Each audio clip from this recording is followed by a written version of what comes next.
नमस्कार मित्रों, स्वागत है आपका हमारे जेआईबी एंड सीआईबी म्युनिसिपल के इस चैनल में। दोस्तों, आज हम लोग एएफएम के टर्बो कोर्स का लास्ट सेशन करने वाले हैं और हम लोग कवर करेंगे unit number 30 to unit number 35, क्योंकि कंप्लीटली मॉड्यूल डी से रिलेटेड है। चलिए शुरुआत करते हैं अपने डिस्कशन को पहले टॉपिक के साथ। तो सबसे पहले जीएसटी काउंसिल की बात करते हैं। दोस्तों, जीएसटी काउंसिल क्या करती है? सोच लीजिए, ये एक महा मीटिंग जहां पे यूनियन फाइनेंस मिनिस्टर चेयरपर्सन होते हैं। ठीक है, देखिए दोस्तों, एक महा मीटिंग है जहां पे हमारे यूनियन फाइनेंस मिनिस्टर चेयरपर्सन होते हैं और सारे स्टेट फाइनेंस मिनिस्टर मिलकर डिसाइड करते हैं कि जीएसटी की रेट क्या होगी, राइट, और क्या एग्जेम्प्टेड होगा, क्या टैक्सेबिलिटी होगी, किस पे टैक्स लगेगा, ये सब के सब। यानी कि एक तो यूनियन फाइनेंस मिनिस्टर रहेंगे और मिनिस्ट्री ऑफ स्टेट रेवेन्यू रहेंगे और सब स्टेट के फाइनेंस मिनिस्टर मिलकर डिसाइड करते हैं। यानी दोस्तों, काउंसिल ही जीएसटी की पॉलिसी बनाती है। ये जो जीएसटी काउंसिल है ना, यही जीएसटी की पॉलिसी बनाती है। तो दोस्तों, आपको पता होना चाहिए, क्विक फैक्ट यहाँ पे दिया हुआ है, यूनियन फाइनेंस मिनिस्टर ही हेड करते हैं इन्हें। हेड कौन करता है? यूनियन फाइनेंस मिनिस्टर हेड करते हैं। आर्टिकल नंबर मैं आपको बता दूं, आर्टिकल नंबर है 279A अंडर सबसेक्शन 2, राइट। तो दोस्तों, जैसे मान लीजिए कि अगर मान लीजिए जीएसटी कोई गेम समझिए, तो जीएसटी काउंसिल उस गेम का रेफरी है, राइट, जो रूल वही बनाते हैं। समझ में आया दोस्तों? इसके अंदर सारे फाइनेंस मिनिस्टर होंगे, टैक्स स्लैब एग्जेम्पशन सब डिसाइड होता है। सवाल एक पूछा गया कि बताइए जीएसटी काउंसिल का चेयरमैन कौन होता है? आरबीआई गवर्नर नहीं, प्राइम मिनिस्टर नहीं, हाँ, यूनियन फाइनेंस मिनिस्टर सही जवाब है, राइट। तो दोस्तों, याद रखिएगा कि जीएसटी काउंसिल एक गवर्निंग बॉडी है, इसके चेयरमैन हमारे फाइनेंस मिनिस्टर होते हैं। ये जीएसटी के रेट एग्जेम्पशन सब कुछ डिसाइड करते हैं। ठीक है, अब बात करें आईटीसी की, तो इसको बोलते हैं इनपुट टैक्स क्रेडिट। तो दोस्तों, ये कंसेप्ट एकदम इजी है। मतलब कहता है कि आप जो टैक्स इनपुट पे देते हैं, जैसे रॉ मटेरियल, सर्विसेज, वो क्रेडिट मिलता है जब सेल्स पर जीएसटी निकलते हुए। मतलब क्या हुआ कि आप जो टैक्स इनपुट पे देते हैं, मतलब कि जो भी टैक्स आप इनपुट पे दे रहे हैं, जैसे मान लीजिए कि आप रॉ मटेरियल पे दे रहे हैं टैक्स, या मान लीजिए किसी सर्विस पे आप टैक्स दे रहे हैं, ठीक है, तो वो क्रेडिट मिलता है। कब मिलता है क्रेडिट? जब सेल्स पर जीएसटी निकालते हैं। तो समझे? तो जब सेल्स पे जीएसटी निकालेंगे ना, तो डीलर को क्या मिलता है? क्रेडिट मिलता है for tax paid on the input. तो फॉर्मूला याद रखिएगा कि जो नेट जीएसटी लायबिलिटी होती है, वो output tax minus input tax minus करके होता है। समझे? तो आईटीसी से दोस्तों टैक्स ऑन टैक्स का जो बर्डन है वो खत्म हो जाता है, क्योंकि आपने इनपुट पे भी टैक्स दिया, आउटपुट पे भी टैक्स दिया। तो हमने क्या किया? इनपुट वाला टैक्स को माइनस करके आपको फाइनल नेट जीएसटी लायबिलिटी निकाला। तो जो आपका इनपुट टैक्स का जो बर्डन था, जो कैस्केडिंग इफेक्ट है, उसको ये प्रिवेंट करता है। समझे? तो दोस्तों, सिंपल सा बात है कि आप अपने से वैल्यू एडिशन पे टैक्स देते हैं, पूरे पे टैक्स मत दीजिए। यही होता है आईटीसी, इनपुट टैक्स क्रेडिट। समझे? तो हमने क्या बताया आपको आईटीसी के बारे में कि आईटीसी सेट ऑफ है एक तरह का। जो भी आपने इनपुट पे टैक्स पे किया है उसका सेट ऑफ है। ये आपका ओवरऑल टैक्स बर्डन को कम करता है। It reduces the overall tax burden. इसको निकालने का सिंपल फंडा है output tax minus input tax. तो एक सवाल है, इनपुट टैक्स कहां हेल्प करता है? टैक्स बढ़ाने में नहीं, टैक्स डबल टैक्सेशन में नहीं, अवॉइडिंग कैस्केडिंग इफेक्ट, हाँ, कैस्केडिंग इफेक्ट को अवॉइड करता है आईटीसी, इनपुट टैक्स क्रेडिट। तो दोस्तों याद रखिएगा, इनपुट टैक्स क्रेडिट के माध्यम से हम लोग टैक्स को सेट ऑफ करते हैं। ये कैस्केडिंग को अवॉइड करेगा। फॉर्मूला इसका बहुत सिंपल है, output tax minus input tax. चलिए, बहुत अच्छी बात है। अब बात करते हैं लायबिलिटी टू पे जीएसटी। नॉर्मली सप्लायर पे करता है। कौन पे करता है दोस्तों? जीएसटी सप्लायर पे GST normally, right, normally supplier पे जीएसटी। लेकिन कुछ केस में रिवर्स चार्ज के अंदर रेसिपिएंट पे करता है। तो जो हमारा रिवर्स चार्ज होता है ना, वहां पे कौन पे करेगा? रेसिपिएंट पे करेगा, राइट। जैसे मान लीजिए कि अगर सर्विस कंज्यूमर लायबल है, कोई ऐसा सर्विस है दोस्तों, मान लीजिए कि वो सर्विस आपका कंज्यूमर लायबल है। समझे? If there is a consumer liable service, right, तो वहां पे टैक्स वही भरेगा, कंज्यूमर भरेगा। मैं फिर से बता दूं कि नॉर्मली सप्लायर जीएसटी पे करता है, लेकिन कुछ केस में रिवर्स चार्ज के अंदर रेसिपिएंट पे करता है जीएसटी। बताया था ना टीसीएस के बारे में, ठीक है। दूसरी बात ये याद रखिए कि थ्रेशोल्ड भी याद रखिएगा। 40 लाख नॉर्मल थ्रेशोल्ड है और 10 लाख है हमारा नॉर्थ ईस्ट रीजन और हिल स्टेशन के लिए। दोस्तों, आप एक यहाँ पे एक वर्ड देखे होंगे, रिवर्स चार्ज। रिवर्स चार्ज का मतलब क्या हुआ? जब बायर जीएसटी पे करता है इंस्टेड ऑफ सेलर।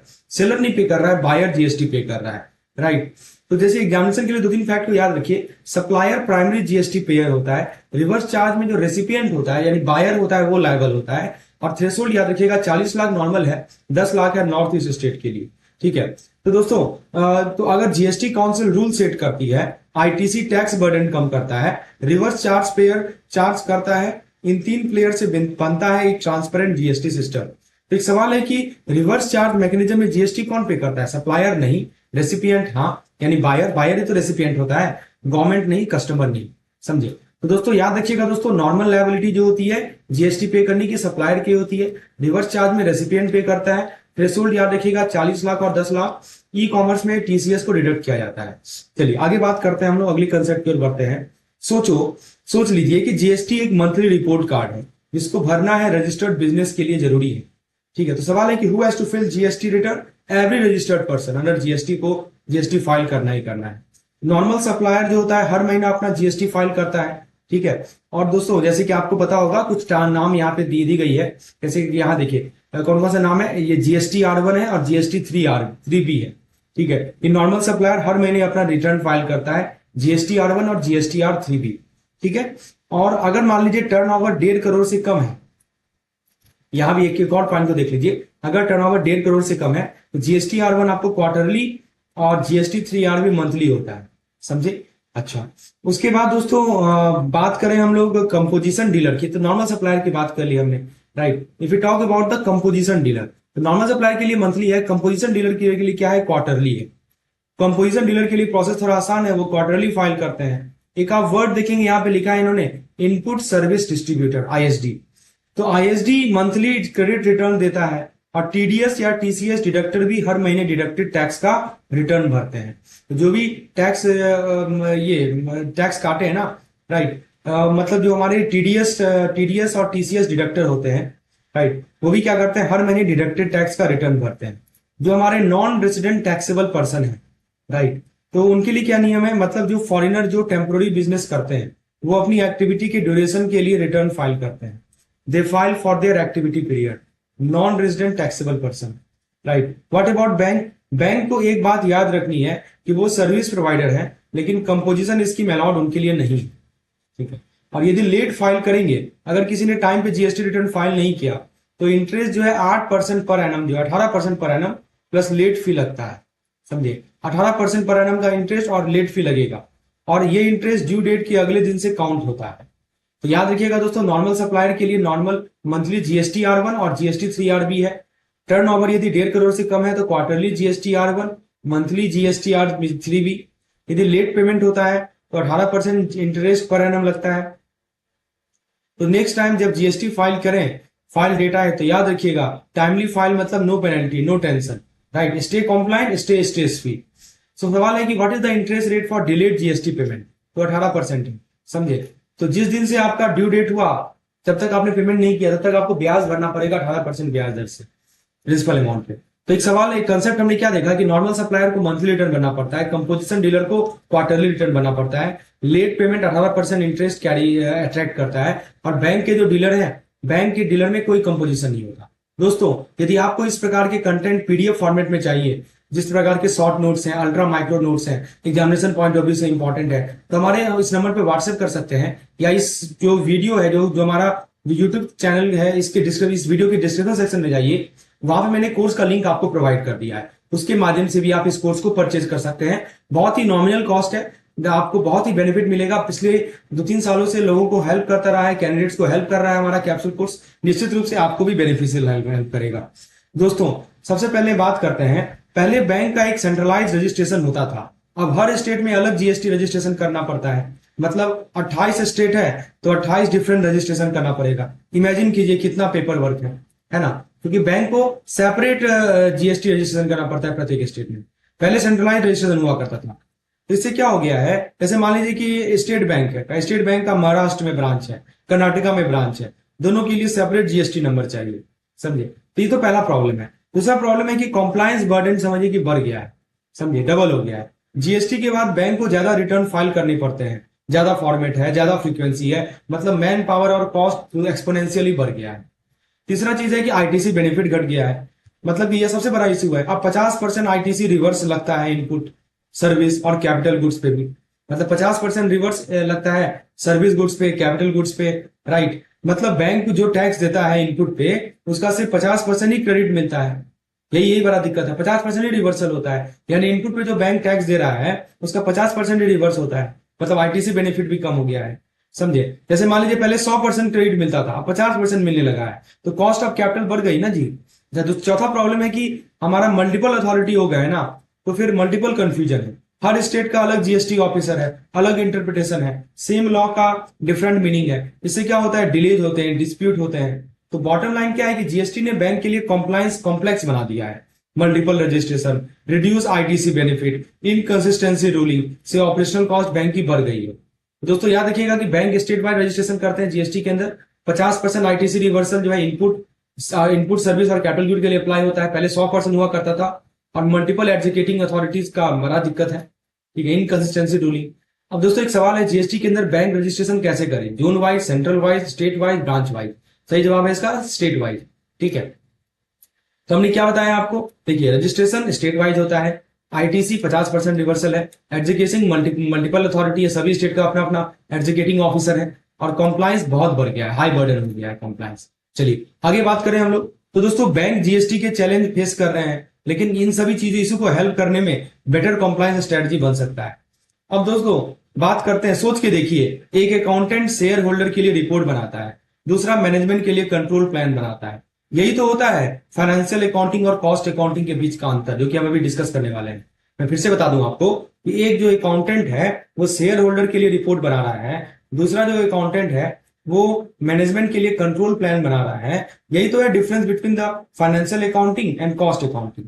दोस्तों फाइनेंशियल अकाउंटिंग स्टैट्यूटरी कॉम्प्लायंस के लिए होता है। किसके लिए होता है? ये स्टैट्यूटरी कॉम्प्लायंस के लिए होता है फाइनेंशियल अकाउंटिंग। जैसे मान लीजिए कंपनीज एक्ट या इनकम टैक्स एक्ट के अंदर, ठीक है। तो फाइनेंशियल अकाउंटिंग किसके लिए होता है? स्टैट्यूटरी कॉम्प्लायंस के लिए होता है, कंपनीज एक्ट या इनकम टैक्स एक्ट के अंदर, ठीक है। इसका मेन एम होता है बिजनेस का ओवरऑल प्रॉफिट या ओवरऑल लॉस दिखाना, ठीक है। फाइनेंशियल अकाउंटिंग क्या बताता है कि बिजनेस का ओवरऑल प्रॉफिट क्या है, ठीक है। ये बिजनेस का ओवरऑल प्रॉफिट या ओवरऑल लॉस दिखाता है, और वो भी एक्सटर्नल यूजर के लिए, समझे?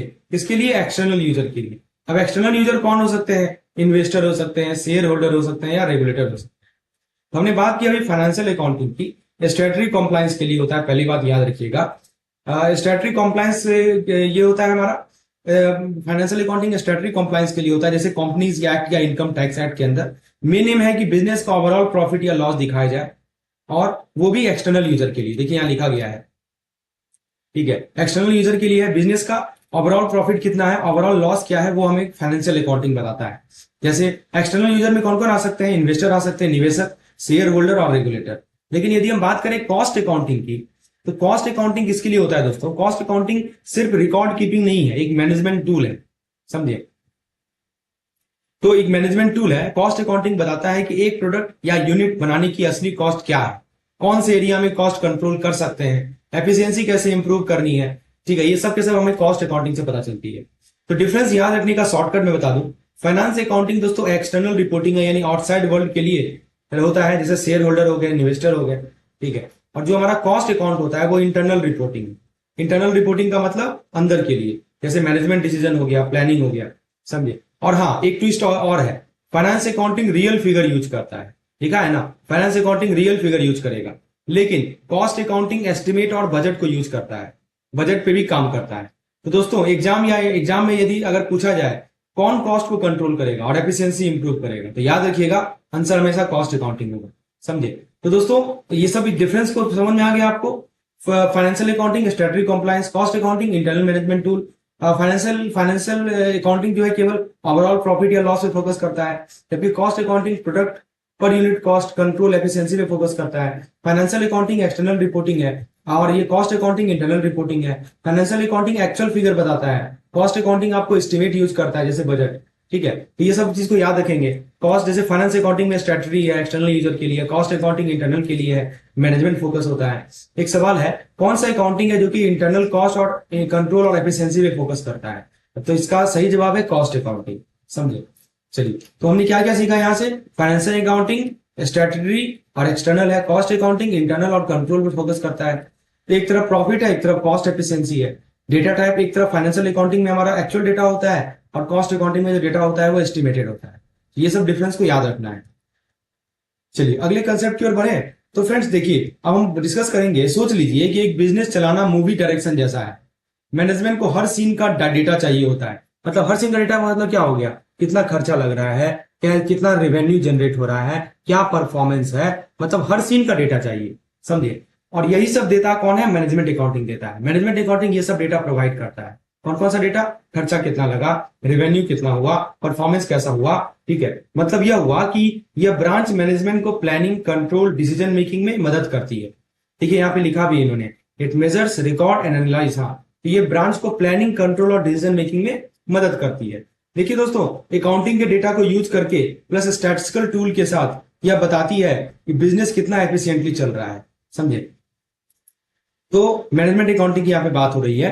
तो यह ब्रांच मैनेजमेंट को प्लानिंग, कंट्रोल और डिसीजन मेकिंग में मदद करता है। फाइनेंशियल और कॉस्ट अकाउंटिंग का डेटा को यूज करके स्टैटिस्टिकल टूल के साथ बताया जाता है कि बिजनेस कितना एफिशिएंटली चल रहा है। इसके यदि इवोल्यूशन की बात करें तो यहाँ पे आप देख सकते हैं कि जो हमारा फाइनेंशियल अकाउंटिंग है वो कैसे मैनेजमेंट अकाउंटिंग कैसे इवॉल्व हुआ था। इंडस्ट्रियल रिवॉल्यूशन के बाद जब बिजनेस बड़ा और कॉम्प्लेक्स होने लगा तब सिंपल अकाउंटिंग काफी नहीं था, ठीक है ना। इंडस्ट्रियल रिवॉल्यूशन के बाद आया था जब बिजनेस कॉम्प्लेक्सिटी बढ़ने लगी थी, तब हमारा जो फाइनेंशियल अकाउंटिंग था, सिंपल अकाउंटिंग काफी नहीं था, तब आया हमारा मैनेजमेंट अकाउंटिंग। समझे? तो मैनेजमेंट अकाउंटिंग कब आया कि इसका कारण आने का यही था, मैं आपको बता दूं कि बेसिकली इंडस्ट्रियल रिवॉल्यूशन के बाद जो है बिजनेस बड़ा होने लगा, कॉम्प्लेक्स होने लगा, तब सिंपल अकाउंटिंग काफी नहीं था, तभी आया था हमारा management accounting. Post industrial revolution 19th century, ठीक है। तो एक मॉडर्न अप्रोच है जो फोकस करती है इफेक्टिव और एफिशिएंट बिजनेस ऑपरेशन पे, ठीक है। किस पे फोकस करती है? इफेक्टिव और एफिशिएंट बिजनेस ऑपरेशन पे। एग्जाम के लिए 2-3 बात याद रखिएगा। सबसे पहले याद रखिएगा दोस्तों कि बेसिकली रॉबर्ट एंथोनी का नाम याद रखिएगा। रॉबर्ट एंथोनी ने इसे डिफाइन किया है, accounting information useful to management, ठीक है। तो दोस्तों यह अकाउंटिंग शेयर होल्डर के लिए नहीं है बल्कि मैनेजर के डिसीजन मेकिंग के लिए होता है, ठीक है। किसके लिए है? शेयर होल्डर के लिए अकाउंटिंग नहीं है। किसके लिए है? मैनेजमेंट के लिए, राइट, मैनेजमेंट के लिए। यह अकाउंटिंग शेयर होल्डर की नहीं, मैनेजर की डिसीजन मेकिंग के लिए होता है मैनेजमेंट अकाउंटिंग, ठीक है। तो दोस्तों ये याद रखिएगा। एक दो सवाल कर लेते हैं। ये अकाउंटिंग या स्टैटिस्टिकल टेक्निक दोनों यूज करेगा। अच्छा, ये इंडस्ट्रियल रिवॉल्यूशन से आया था, बिजनेस कॉम्प्लेक्सिटी बढ़ रहा था, इस कारण से इसको लाया गया था। एक सवाल है, मैनेजमेंट अकाउंटिंग क्यों इवॉल्व हुआ था? टैक्सेशन लॉ के कारण, बैंकिंग रिफॉर्म के कारण, इंडस्ट्रियल रिवॉल्यूशन के कारण या कॉस्ट रिडक्शन? सही जवाब है इंडस्ट्रियल रिवॉल्यूशन। समझे? इस कारण से आया था। तो दोस्तों मैंने आपको क्या क्या बताया एक बार रिकॉल कीजिए। पर्पस क्या है मैनेजमेंट अकाउंटिंग का? डिसीजन सपोर्ट करना। ऑरिजिन कहां से हुआ? इंडस्ट्रियल रिवॉल्यूशन से। डेटा सोर्स क्या है? Financial plus cost accounting. Tool क्या यूज करते हैं हम लोग? स्टैटिस्टिकल मेथड यूज करते हैं। चलिए अब मैं आपको थोड़ा सा ऑब्जेक्टिव बता देता हूं मैनेजमेंट अकाउंटिंग का। तो कुछ पर्पस लिखा गया है, स्ट्रेटजी को बनाना, रिसोर्सेज को ऑप्टिमाइज करना, ठीक है, और फिर परफॉर्मेंस मॉनिटर करना। यहाँ पे मैं आपको दिखाता हूँ, ये देखिए, ठीक है। स्ट्रेटजी सपोर्ट करना, प्लानिंग, कंट्रोल, रिसोर्सेज यूज, ठीक है। तो सीआईएमए के हिसाब से यहाँ पे आप देख सकते हैं बताया गया है, सीआईएमए के हिसाब से इसका मोटिव है स्ट्रेटजी फॉर्मुलेट करना, प्लानिंग एंड कंट्रोल करना, डिसीजन लेना, रिसोर्सेज का एफिशिएंट यूज करना और एसेट को सेफगार्ड करना। समझिए, ध्यान रखिएगा, मैनेजमेंट अकाउंटिंग स्टैट्यूटरी कंप्लायंस के लिए नहीं होती, यह सिर्फ इंटरनल मैनेजमेंट के लिए काम आती है। This is not for statutory compliance. मैंने आपको फाइनेंशियल अकाउंटिंग जब बताया था तो वहां बोला था कि स्टैट्यूटरी कंप्लायंस है, ये स्टैट्यूटरी कंप्लायंस नहीं होता। तो नेक्स्ट टाइम जब कोई बोले कि अकाउंटिंग सिर्फ नंबर के लिए है, बता देना मैनेजमेंट अकाउंटिंग नंबर से ज्यादा स्ट्रेटजी और डिसीजन मेकिंग का वेपन है। समझिए दोस्तों, 2-3 पॉइंट को याद रखिएगा कि हमारा जो कोर गोल है मैनेजमेंट अकाउंटिंग का कि वो मैनेजमेंट को हेल्प करे डिसीजन मेकिंग में, स्ट्रेटजी, प्लानिंग, कंट्रोल, रिसोर्स, ये सबको सपोर्ट करेगा। इन्फॉर्मेशन जो है इंटरनल भी रहेगा, रेलेवेंट होगा मैनेजरियल एक्शन के लिए। एक सवाल है, which of the following is not an objective of management accounting? Planning and control, decision making. देखिए मैनेजमेंट अकाउंटिंग का ऑब्जेक्टिव कौन सा नहीं है? तो स्टैट्यूटरी कंप्लायंस इसका ऑब्जेक्टिव नहीं है, राइट। तो statutory compliance is not an objective of management accounting, please remember it. बाकी सब के सब है। तो दोस्तों याद रखिएगा, ऑब्जेक्टिव है कि मैनेजमेंट को हेल्प करना, फंक्शन क्या होता है? प्लानिंग एंड कंट्रोल, पर्पस क्या है? डिसीजन सपोर्ट, आउटपुट क्या होता है हमारा? Internal report. इंटरनल रिपोर्ट हमारा आउटपुट होता है, पर्पस है हमारा डिसीजन सपोर्ट। चलिए आगे बात करते हैं, मैनेजमेंट अकाउंटिंग के स्कोप को डिस्कस करते हैं। दोस्तों सोचिए, मैनेजमेंट अकाउंटिंग एक स्विस नाइफ है, फाइनेंशियल, कॉस्ट और टैक्स अकाउंटिंग सबको कंबाइन करके बिजनेस को सही डायरेक्शन में ले जाता है। सब इसीलिए लिखा गया, it is quite broader then financial and cost accounting. ये दोस्तों इसका स्कोप बहुत बड़ा है, सिर्फ प्रॉफिट या लॉस नहीं, प्लानिंग, कंट्रोल, परफॉर्मेंस, इवैल्यूएशन सब कुछ कवर करता है। देखिए लिखा है ना इन्होंने, फाइनेंशियल, कॉस्ट, टैक्स अकाउंट सब कुछ इसके अंदर आता है, इसीलिए इसको बोलते हैं डेवलप इंटीग्रेटेड सिस्टम। स्कोप इसका काफी बड़ा है। दूसरी बात, यहाँ पे स्टैटिस्टिक्स और मैथ भी आते हैं काम। समझे? तो मतलब क्या हुआ कि जैसे मान लीजिए कि बजट बनाना है, समझे, देखिए मान लीजिए कि आपको बजट बनाना है, यहाँ पे देखिए लिखा गया है बजट बनाना है, ठीक है, कंपनी का परफॉर्मेंस ट्रैक करना है, ठीक है, tracking the performance of the company, feedback report करना है, यह सब मैनेजमेंट अकाउंटिंग का ही हिस्सा माना जाता है। और इन्फॉर्मेशन हर लेवल पे कम्युनिकेट होता है, एवरी लेवल। इन्फॉर्मेशन जो कम्युनिकेट होता है दोस्तों, सभी लेवल पे कम्युनिकेट होगा। मतलब क्या होगा, सिर्फ टॉप बॉस ही नहीं, हर डिपार्टमेंट तक डेटा जाता है, बेटर प्लानिंग के लिए, बेटर एग्जीक्यूशन के लिए। एक और वर्ड याद रखिएगा दोस्तों, स्टैट्यूटरी ऑडिट या कॉम्प्लायंस इसका काम नहीं है, समझे। इसका स्टैट्यूटरी ऑडिट इसका काम नहीं है दोस्तों, मैंने पहले ही बताया है, कॉम्प्लायंस का काम नहीं है। यानी यह सिर्फ इंटरनल इंप्रूवमेंट और मैनेजमेंट के डिसीजन के लिए बना है। तो रिकैप कर लीजिए की पॉइंट्स को, क्या क्या बताया आपको मैंने मैनेजमेंट अकाउंटिंग के बारे में। तो इसमें प्लानिंग आएगा, प्लस कंट्रोल आएगा, प्लस परफॉर्मेंस इवेल्यूशन आएगा, ये तीन मिलके हमारा बनता है मैनेजमेंट अकाउंटिंग, ठीक है। और इसके अंदर अकाउंटिंग और स्टैटिस्टिकल टेक्निक दोनों यूज किए जाएंगे। और दोस्तों इसका फोकस होता है इंटरनल इन्फॉर्मेशन के लिए, इफेक्टिव मैनेजमेंट के लिए। एक सवाल है, इनमें से कौन सा मैनेजमेंट अकाउंटिंग के स्कोप के अंदर नहीं है? बजटरी कंट्रोल है, फीडबैक रिपोर्ट है, स्टैट्यूटरी ऑडिट बिल्कुल नहीं है, परफॉर्मेंस इवैल्यूएशन है, समझे। तो अभी मैंने आपको बताया है। तो याद रखिएगा दोस्तों, इसका स्कोप ब्रॉड है, इंटरनल है, टेक्निक इसमें स्टैटिस्टिकल और अकाउंटिंग दोनों टेक्निक यूज होते हैं। कोर फंक्शन है प्लानिंग और feedback. We are talking about management accounting, please remember, ठीक है। इवेल्युएट कैसे करते हैं? मैनेजमेंट के परफॉर्मेंस के माध्यम से इसको इवेल्युएट करते हैं। अब दोस्तों बात कर लेते हैं tools and techniques of management accounting. तो दोस्तों आज का जो कॉम्प्लेक्स बिजनेस वर्ल्ड है, इसमें सिर्फ अकाउंटिंग ही नहीं चलेगा, सॉलिड टूल्स, सॉलिड टेक्निक भी चाहिए। क्या क्या चाहिए आपको? सॉलिड टूल्स भी चाहिए, सॉलिड टेक्निक भी चाहिए, ठीक है। तो यहाँ पे एक वर्ड इन्होंने यूज किया है, फाइनेंशियल प्लानिंग। कौन कौन से टूल यूज होते हैं वो जरा देखते हैं। पहला टूल का नाम इन्होंने लिखा है फाइनेंशियल प्लानिंग। मतलब कितना पैसा चाहिए, कहां से लाना है, इक्विटी से लेना है, डेब्ट से लेना है, आउटसोर्स करना है या नहीं करना है, यह सब डिसाइड करने के लिए मैनेजमेंट अकाउंटिंग टूल हेल्प करते हैं, समझे। ये होता है हमारा फाइनेंशियल प्लानिंग। कितना पैसा चाहिए, कहां से आएगा, प्राइसिंग क्या होगी, आउटसोर्सिंग करना है, क्या करना है, ठीक है, यह सब डिसाइड करने के लिए मैनेजमेंट अकाउंटिंग टूल्स हेल्प करते हैं। दूसरा टूल्स है हमारा डिसीजन मेकिंग टूल। क्या है डिसीजन मेकिंग टूल? मतलब marginal costing, standard costing, break even analysis, ये सब चीज जो होते हैं हमारे डिसीजन मेकिंग टूल से होते हैं। ये सब क्वांटिटेटिव एनालिसिस वाले वेपन है स्मार्ट डिसीजन के लिए, ठीक है। डिसीजन मेकिंग टूल कहलाते हैं marginal costing, standard costing, break even analysis. उसके बाद दोस्तों इवॉल्विंग प्रोसेस है, जैसे बिजनेस बढ़ता है वैसे वैसे टूल्स भी अपग्रेड होते रहते हैं, समझे। तो यहाँ पे लिखा है ना कांस्टेंट इवॉल्विंग प्रोसेस। सिंपल सी बात, इवॉल्विंग का मतलब क्या हुआ कि जैसे हमारा बिजनेस बढ़ता है वैसे वैसे क्या होते हैं कि जो टूल्स हैं वो भी अपग्रेड होते हैं। यानी आज का टेक्निक कल आउट ऑफ डेट हो सकता है, आज का जो टेक्निक है वो कल आउट ऑफ डेट हो सकता है।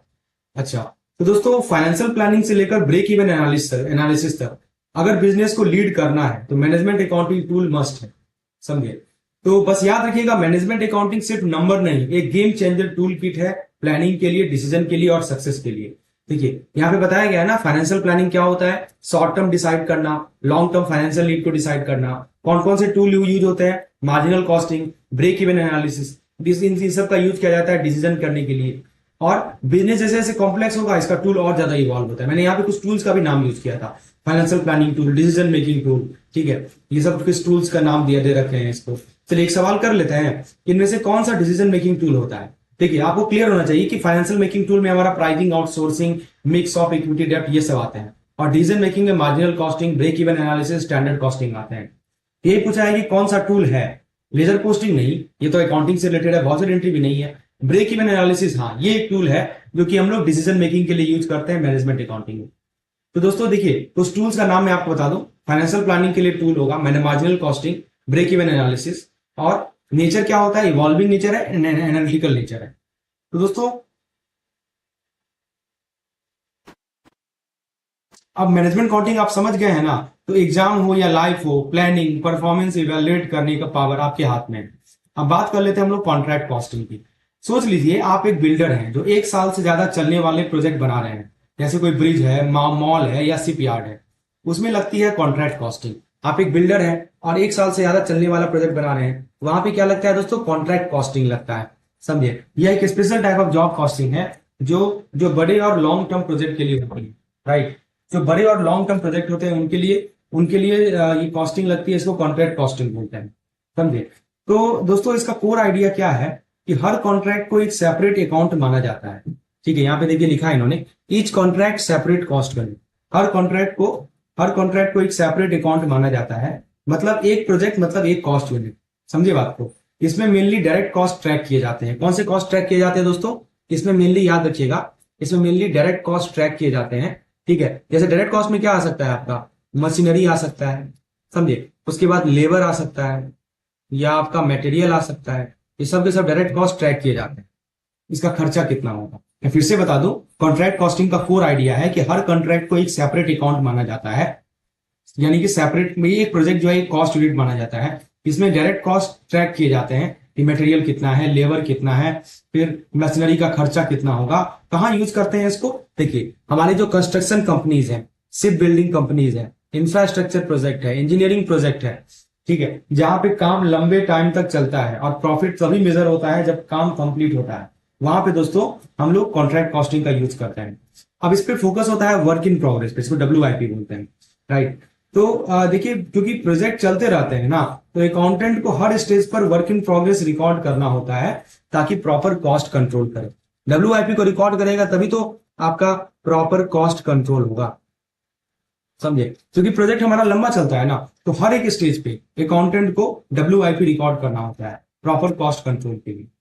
तो दोस्तों एक और चीज चाहिए, हाँ मैंने बताया ही आपको। तो एग्जाम के लिए 3 फैक्ट याद रखिएगा। कॉन्ट्रैक्ट कॉस्टिंग एक तरह का जॉब कॉस्टिंग होता है बड़े large scale long term project के लिए। प्रत्येक कॉन्ट्रैक्ट के लिए अलग अलग अकाउंट होता है, मोस्टली डायरेक्ट कॉस्ट होता है, और डायरेक्ट कॉस्ट और WIP के लिए बहुत क्रूशियल है, समझिए। तो जब कोई बड़ा कंस्ट्रक्शन प्रोजेक्ट देखो, सोचिए उसके पीछे कॉन्ट्रैक्ट कॉस्टिंग का पूरा सिस्टम चल रहा है, number by number, brick by brick, ऐसे काम चल रहा है। तो दोस्तों एक सवाल पूछा गया है कि कॉन्ट्रैक्ट कॉस्टिंग किस तरह के काम में अप्लाई होता है? कंटिन्यूअस नहीं, स्मॉल जॉब नहीं, large and long term job में अप्लाई होता है, समझिए कॉन्ट्रैक्ट कॉस्टिंग।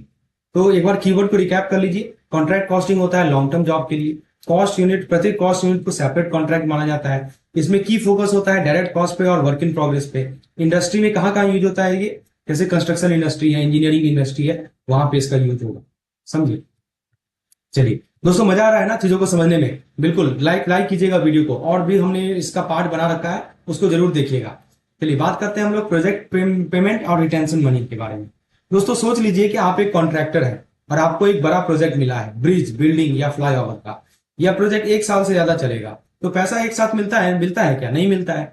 तो यहाँ पे आता है 3 इंपॉर्टेंट कॉन्ट्रैक्ट का टर्म। तो पैसा आपको एक साथ तो नहीं मिलेगा ना, ठीक है। तो आपको यहाँ पे 3 टर्म आता है जो बार बार यूज होता है। जैसे पहला टर्म आप देखेंगे प्रोग्रेस पेमेंट। इसका मतलब क्या हुआ कि हर महीना या फिर एक फेज के बाद क्लाइंट कॉन्ट्रैक्टर को पेमेंट करता है, ठीक है। तो ये हमारा क्लाइंट है और ये हमारा कॉन्ट्रैक्टर है। ये एक फेज के बाद इसको पेमेंट मिलेगा, समझिए, बेस्ड ऑन कितना वर्क कंप्लीट हुआ। इससे क्या होता है, कॉन्ट्रैक्टर का पैसा ब्लॉक नहीं होता और लिक्विडिटी मेंटेन रहती है, समझिए। तो ये चीज है। पीरियोडिक पेमेंट होता है, क्लाइंट करता है वर्क कंप्लीशन के बेसिस पे, और इससे क्या होता है कि कॉन्ट्रैक्टर का पैसा ब्लॉक नहीं होता। देखा ना, contractor capital from getting block करने से रोकता है, और लिक्विडिटी मेंटेन रहती है। पेमेंट एक्सपर्ट जैसे आर्टिचेक वेरीफाई करते हैं कि कितना काम हुआ है, उस बेसिस पे पैसा रिलीज होता है।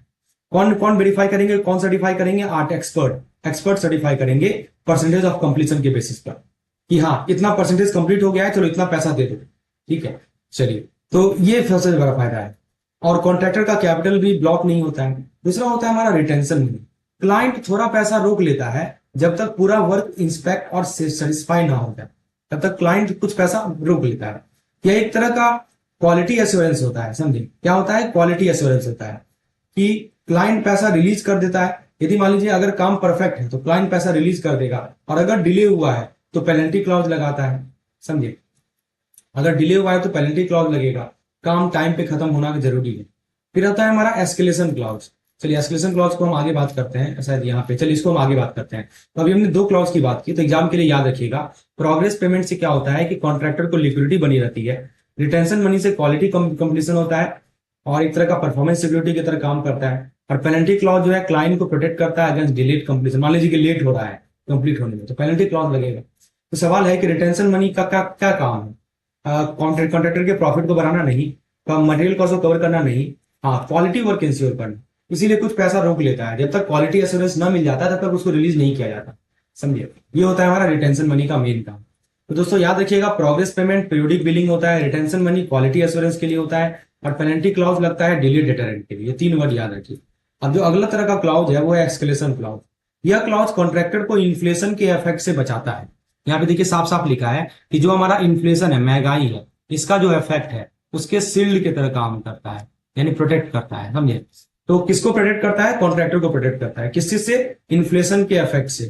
तो अगर मान लीजिए प्रोजेक्ट के दौरान मटेरियल या लेबर कॉस्ट बढ़ जाए बियॉन्ड अ सर्टेन लिमिट, मैं फिर से बता दूं दोस्तों, ये जो हमारा we are talking about the right, we are talking about the escalation clause. तो एस्केलेशन क्लॉज क्या होता है कि इन्फ्लेशन के इफेक्ट से शील्डिंग का काम करता है। किसको? कॉन्ट्रैक्टर को।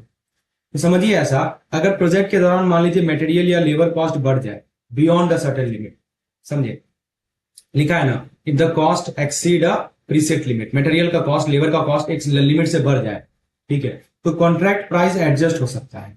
तो कॉन्ट्रैक्ट प्राइस को क्या करेंगे हम लोग? एडजस्ट कर देंगे। तो प्री डिटरमाइंड फॉर्मूला के बेसिस पर फेयर कॉम्पेंसेशन मिलता है ताकि डिस्प्यूट ना हो, ठीक है। कॉन्ट्रैक्टर को फेयर कॉम्पेंसेशन मिलता है ताकि डिस्प्यूट ना हो। ये होता है हमारा एक्स्ट्रा एस्केलेशन क्लॉज। कभी कभी अगर कॉस्ट कम हो जाए तो क्लाइंट को बेनिफिट मिलता है इसका, समझे। तो कभी कभी क्या होता है ना कि प्रोजेक्ट लंबा चलने वाला होता है, तो प्रोजेक्ट के दौरान कभी कभी क्या होता है कि बहुत ज्यादा इन्फ्लेशन का इफेक्ट से बचाता है। अगर प्रोजेक्ट के दौरान मटेरियल लेबर कॉस्ट बढ़ गया एक सर्टेन लिमिट के बियॉन्ड, तो कॉन्ट्रैक्ट प्राइस उस हिसाब से एडजस्ट होता है। तो दोस्तों ये याद रखिएगा, ठीक है। और तो हमने 3 पॉइंट आपको बताया। एस्केलेशन क्लॉज सेफगार्ड करता है इन्फ्लेशन के अगेंस्ट, एडजस्टमेंट जो होता है ओनली बियॉन्ड स्पेसिफिक लिमिट, और इससे ट्रांसपेरेंसी बढ़ती है, कॉन्फ्लिक्ट कम होता है। सवाल है कि एस्केलेशन क्लॉज किससे प्रोटेक्ट करता है? क्वालिटी इशू से नहीं। क्वालिटी इशू के लिए तो हमारे पास वो वाला है, क्या है, रिटेंशन मनी है। लेबर डिस्प्यूट से नहीं। हाँ, प्राइस राइज, यदि इनपुट का प्राइस बढ़ जाए वहां से कॉन्ट्रैक्टर को बचाता है। ये सबसे बड़ा इसका फायदा है, समझिए।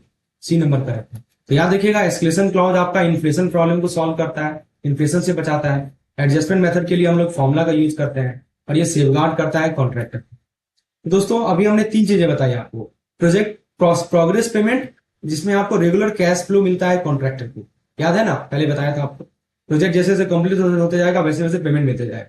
दूसरा आपको बताया रिटेंशन मनी। रिटेंशन मनी दोस्तों क्वालिटी एश्योरेंस होता है, कंप्लायंस इंश्योर करता है। और तीसरा आपको एस्केलेशन क्लॉज बताया कि वो आपको प्रोटेक्ट करता है प्राइस इन्फ्लेशन से। तो दोस्तों जब भी नेक्स्ट कंस्ट्रक्शन प्रोजेक्ट देखिए, याद रखिएगा, बिल्डर के लिए सिर्फ ब्रिक और सीमेंट नहीं, ये क्लॉजेस भी उतने ही इंपॉर्टेंट है ताकि प्रोजेक्ट स्मूथ रहे, फेयर रहे और प्रॉफिटेबल रहे। दोस्तों जॉब कॉस्टिंग की बात करते हैं। सोच लीजिए एक वर्कशॉप है जहां पे हर ऑर्डर अलग डिजाइन, अलग टाइम, अलग रिक्वायरमेंट होता है, राइट। जितने भी ऑर्डर है ना, सबका अलग डिजाइन है, अलग टाइम है, अलग रिक्वायरमेंट है।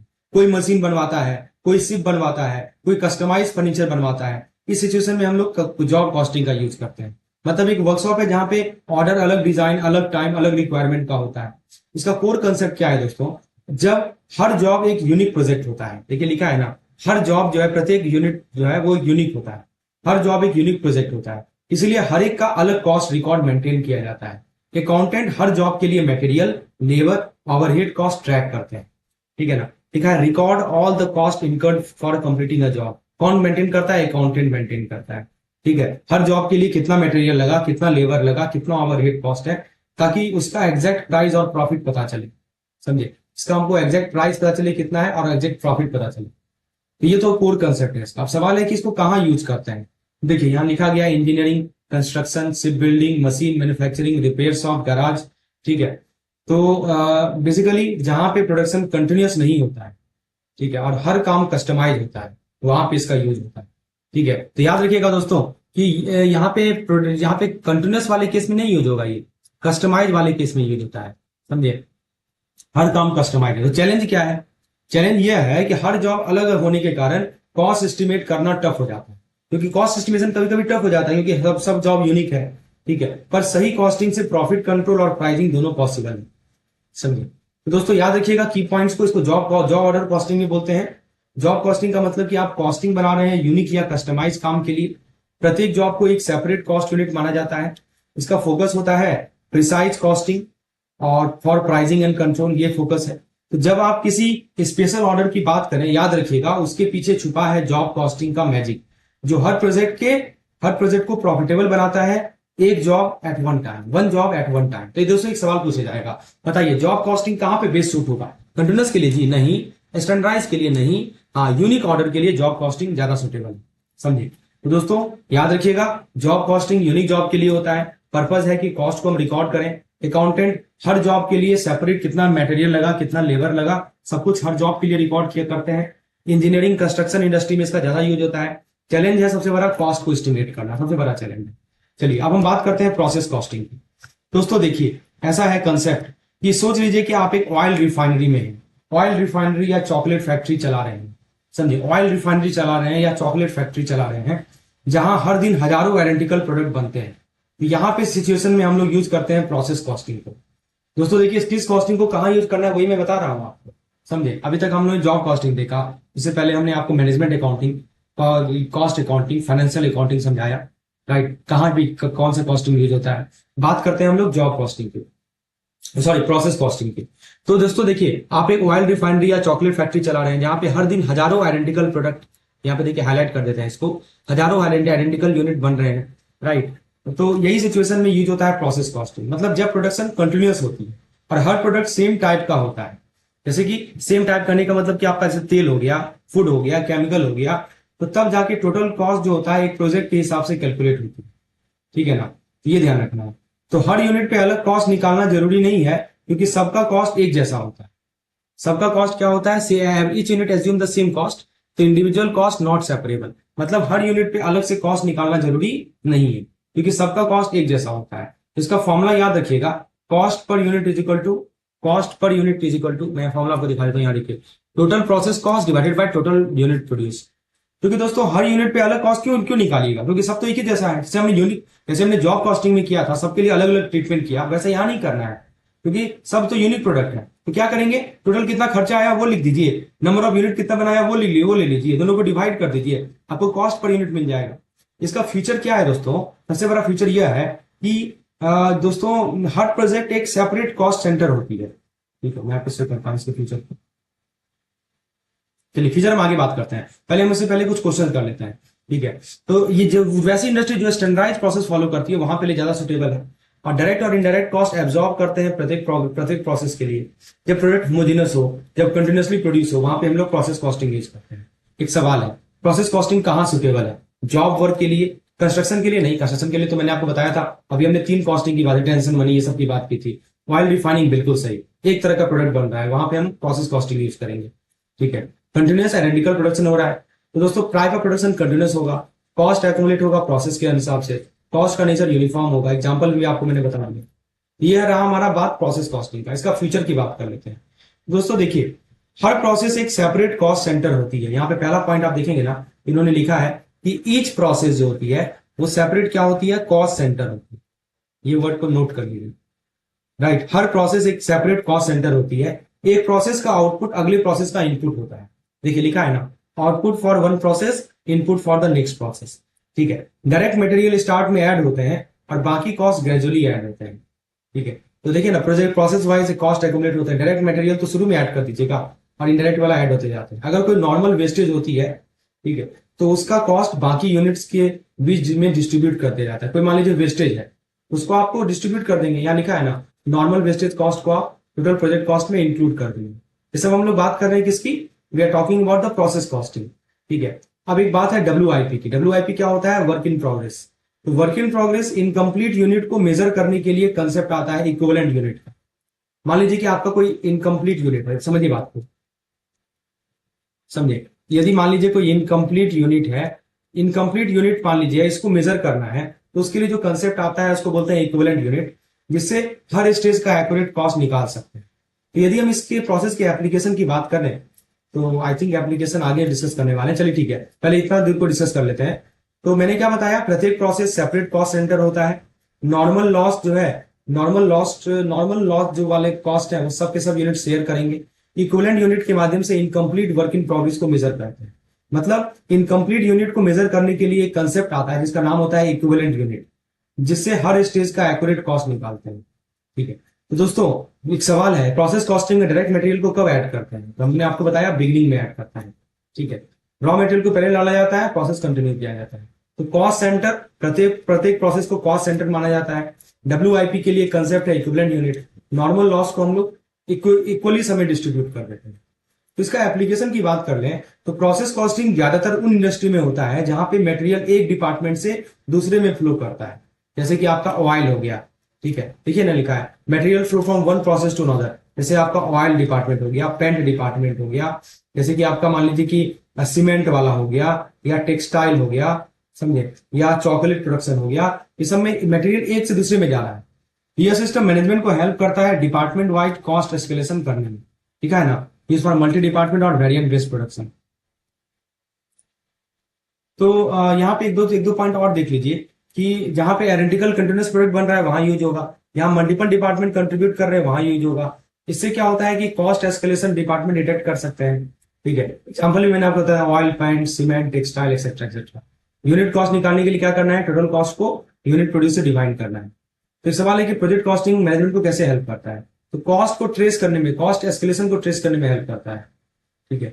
तो प्रोसेस वाइज कॉस्टिंग ना जो है ना, वो डिपार्टमेंट वाइज कितना कॉस्ट बढ़ रहा है वो बताता है, इसी को बोलते हैं कॉस्ट एस्केलेशन। तो दोस्तों याद रखिएगा, identical product unit costing, multi department product cost comparison, product variant add on costing. तो नेक्स्ट टाइम जब आप एक चॉकलेट बार या पेट्रोल टैंक देखें, याद रखिएगा हर ड्रॉप, हर बाइट के पीछे एक परफेक्ट कैलकुलेशन सिस्टम है, इसका नाम है प्रोसेस कॉस्टिंग। तो फ्रेंड्स बात कर लेते हैं हम लोग टाइप्स ऑफ प्रोसेस कॉस्टिंग की। सोच लीजिए आप एक फैक्ट्री चला रहे हैं जहां पे कॉस्ट हर बार थोड़ा चेंज होता है, कभी रॉ मटेरियल महंगा होता है, कभी रॉ मटेरियल सस्ता होता है, तो हर सिचुएशन में अलग कॉस्टिंग मेथड यूज होती है। चलिए डिकोड करते हैं एकदम सिंपल वे में। यहाँ पे देखिए बात हो रही है वेटेड एवरेज कॉस्टिंग की। तो तीन मेन टाइप होते हैं, वेटेड एवरेज, फिर स्टैंडर्ड कॉस्ट और फीफो, समझे। तो वेटेड एवरेज कॉस्टिंग क्या होता है दोस्तों, सबसे आसान मेथड है वेटेड एवरेज कॉस्टिंग। पुराने और नए पीरियड की कॉस्ट दोनों को जोड़ दो और टोटल यूनिट से डिवाइड कर दो, सारे यूनिट को जोड़ दो, पुराने वाले और करंट वाले का टोटल यूनिट से डिवाइड कर दो, यही होता है वेटेड एवरेज। खर्चे को जोड़ दो, नंबर ऑफ यूनिट से डिवाइड कर दो, तो कॉस्ट पर यूनिट निकल जाएगा, समझिए।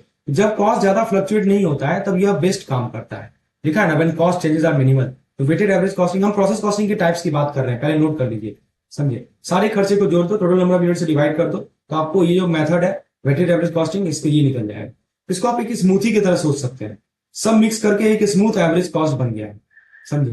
तो ये तभी यूज होता है जब कॉस्ट वेरिएशन बहुत कम है और कैलकुलेशन आपको सिंपल चाहिए, समझो। तो आपको ये फीफो कैलकुलेशन को अवॉइड करता है, जब कोई स्टैंडर्ड कॉस्टिंग सिस्टम नहीं है तब जाके आप इसको यूज कर सकते हैं। किसकी बात कर रहे हैं हम लोग, वेटेड एवरेज कॉस्ट की। प्रीवियस करंट पीरियड की कॉस्ट को जोड़ दो, स्मूथ एवरेज आपको स्मूथ एवरेज दे देगा।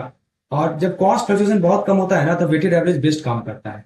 तो एक सवाल है, weighted average is preferred when cost fluctuate widely, नहीं, वाइल्ड फ्लक्चुएशन होगा तब तो नहीं यूज कर पाएंगे, कॉम्प्लेक्स सिस्टम एग्जिस्ट तभी नहीं कर पाएंगे। जब भी कॉस्ट वेरिएशन कम होगा तभी का तभी यूज करना है, समझे। तो कॉस्ट का नेचर कैसा रहेगा, स्टेबल रहेगा। कैलकुलेशन में कंबाइन कीजिए, एवरेज कीजिए, एक्यूरेसी बेसिक रहेगा और सिंपल रहेगा। स्टैंडर्ड कॉस्टिंग की यदि हम बात कर लें दोस्तों, इसमें हर प्रोडक्ट के लिए एक प्री डिसाइडेड कॉस्ट होती है, ठीक है। यानी यहाँ पे देखिए लिखा गया है, पहले से डिसाइडेड एक प्री डिटरमाइंड कॉस्ट होती है हर एक प्रोजेक्ट के लिए, ठीक है। उसे उसको क्या बोलते हैं, स्टैंडर्ड कॉस्ट बोलते हैं। That is called, you know, that's pre determined cost is called standard cost. बाद में एक्चुअल कॉस्ट से कंपेयर करते हैं और जो डिफरेंस आता है वो वेरिएंस अकाउंट में जाता है। मैं फिर से बता दूं, हर प्रोडक्ट के लिए एक पहले से डिसाइडेड कॉस्ट होती है और बाद में हम एक्चुअल कॉस्ट कैलकुलेट करते हैं, एक्चुअल कॉस्ट से उसको कंपेयर करेंगे और मान लीजिए कोई डिफरेंस आया तो कहां जाएगा, वो वेरिएंस में जाएगा। यह सिस्टम मैनेजमेंट को बताता है कि कौन से प्रोसेस एफिशिएंट है और कहां कॉस्ट बढ़ गई है। तो ये कंट्रोल और परफॉर्मेंस इवैल्यूएशन में हेल्प करता है, ठीक है, याद रखिए। तो सिंपल वर्ड में बोले तो टारगेट कॉस्ट सेट कीजिए और चेक कीजिए एक्चुअल उसके पास है या नहीं है, ठीक है। तो एक्चुअल माइनस स्टैंडर्ड होता है, मतलब आपने टारगेट कॉस्ट पहले सेट कर लिया, समझे, तो जिसको स्टैंडर्ड कॉस्ट बोलते हैं। और बाद में एक्चुअल कॉस्ट से कंपेयर करते हैं कि ये एक्चुअल हमारा खर्चा कितना है। यदि कोई वेरिएंस आ रहा है, यदि कोई सिस्टम में वेरिएंस आ रहा है, ठीक है, जो डिफरेंस आता है उसको वेरिएंस अकाउंट में, उसको वेरिएंस अकाउंट में हो जाता है जो डिफरेंस। तो मैनेजमेंट को बताता है कि कौन से प्रोसेस एफिशिएंट है और कहां पे कॉस्ट हमारा बढ़ रहा है। पहले हमने टारगेट सेट कर लिया, फिर हम एक्चुअल कॉस्ट को देखते हैं, यदि कोई अंतर आ रहा है तो उसको वेरिएंस अकाउंट में डालते हैं। तो यही चीज है। तो ये हमारा जो लॉस कौन से फैक्ट्री के लिए परफेक्ट है, यहाँ पे बहुत बड़ा इसके लिए ऑटोमेटेड प्रोडक्शन हो रहा है जहां कॉस्ट कंट्रोल इंपॉर्टेंट है, ठीक है ना, ताकि आप देख सकें कि कहां कहां खर्चा ज्यादा है और कहां कंट्रोल किया जा सकता है। तो इसको क्या बोलते हैं, नाम क्या बताया आपको मैंने इसका, स्टैंडर्ड कॉस्टिंग। ये भी एक प्रोसेस कॉस्टिंग का पार्ट है, समझ में आया दोस्तों। पहले हमने वेटेड एवरेज कॉस्टिंग की बात की, लार्ज और ऑटोमेटेड प्रोडक्ट के लिए हमारा स्टैंडर्ड कॉस्टिंग बेस्ट है। सवाल है स्टैंडर्ड कॉस्टिंग में difference between actual and standard costing को क्या करते हैं, इग्नोर करते हैं, बिल्कुल नहीं, वेरिएंस अकाउंट में चार्ज करते हैं, समझे, ये काम है। तो याद रखिएगा दोस्तों, कॉस्ट का नाम है और प्री डिटरमाइंड कॉस्ट, पहले से डिसाइड करते हैं कॉस्ट को। जो भी डिफरेंस आता है प्री डिटरमाइंड कॉस्ट और एक्चुअल कॉस्ट के बीच में, इसको हम लोग वेरिएंस अकाउंट में डालते हैं। पर्पस है स्टैंडर्ड कॉस्टिंग का कि हम कॉस्ट को कंट्रोल करें, खर्चे को कंट्रोल करें। तीसरा जो मेथड है हमारा प्रोसेस कॉस्टिंग का, उसका नाम है फीफो कॉस्टिंग, यानी first in first out costing. क्या होता है ये समझिए ध्यान से। यह मेथड थोड़ा डिटेल्ड है।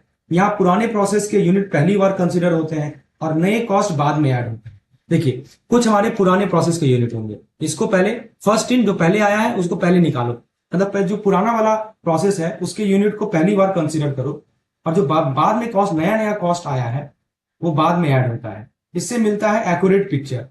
ठीक है, जब कॉस्ट हर पीरियड में चेंज होता है। अब देखिए वो दिक्कत क्या है ना दोस्तों, ये जो कॉस्ट है ना वो हर पीरियड में चेंज हो रहा है, पीरियड में चेंज हो रहा है, फिक्स नहीं है।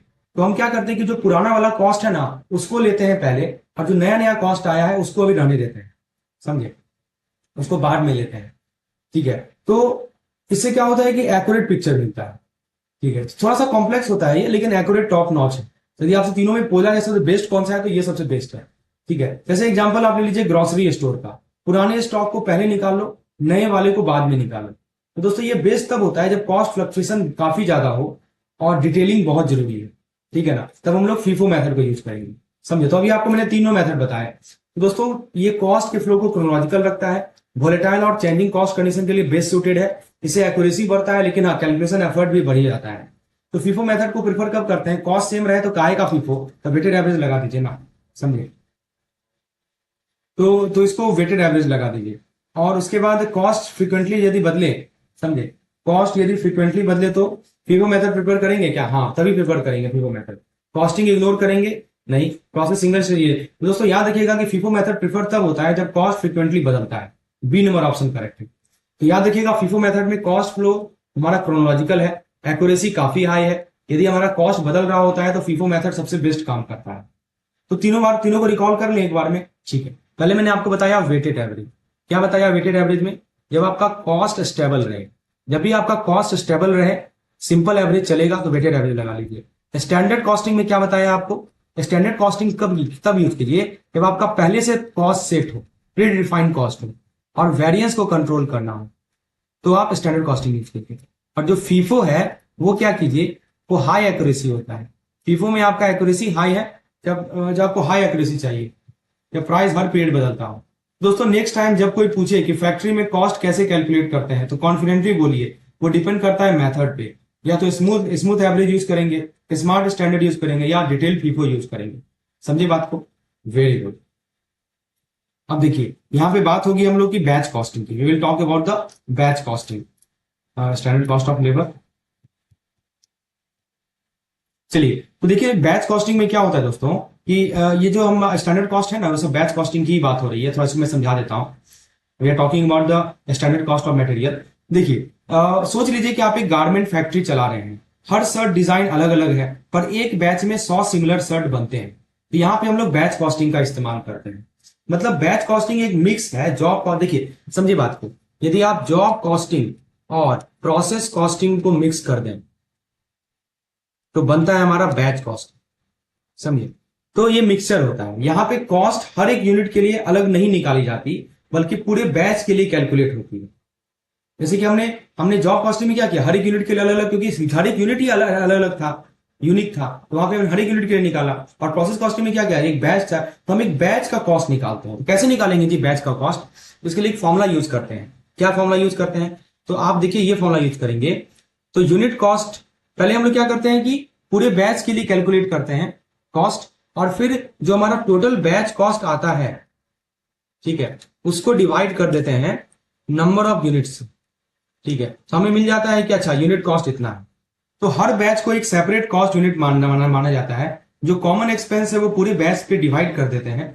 अगर किसी बैच में एक्स्ट्रा प्रोसेस लगता है तो उसका कॉस्ट अलग रिकॉर्ड होता है। इससे पर यूनिट कॉस्ट निकालना आसान हो जाता है, समझिए। फिर से मैं बता दूं, हर बैच को एक सेपरेट कॉस्ट, बैच कॉस्टिंग का क्या फायदा है कि हर बैच को हम एक सेपरेट कॉस्ट यूनिट मान लेते हैं।